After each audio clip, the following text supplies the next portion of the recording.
السلام عليكم ورحمة الله تعالى وبركاته. أبليين كيا باتي رمضان خنا خيستي ربي سبحانه وتعالى ورد لقى الراهن كيب اللي قبا أكسما ورد صومن الراهن كيب اللي قبا نما لما قجدو إساني سجرو ورد واللولي ولين أودي جرو إرقما ربي عليه الصلاة والسلام دلقان إلمان آدم تربان الراقما سمي ألفو الأمتي جه نما لما ملئ ergamaa rabbii alayhi salaatu wassalaam obboleeyyan lama qawaliin oodee jiru obboleeyyan islaamaa qawallolee jiru rabbiin subhaanahu wa ta'aalaa dalagaa isaanii irraa hin qeebaluu hanga isaan walitti araaramanii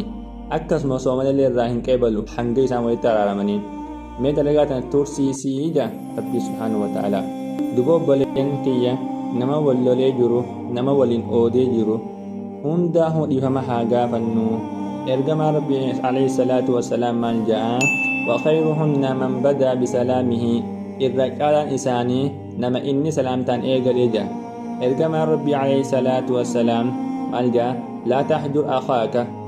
وبليس خيط حين وديني وبليس خيط أودن حرامي هل كان سدي أوليو أودين ربي سبحانه وتعالى تلقى تيسر راهن كيبلو جا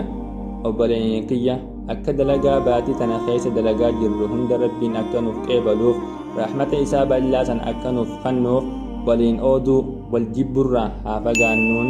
dhaamsa kooti. Salaamu alaykum wa rahmatullahi ta'ala wa barakaatuh.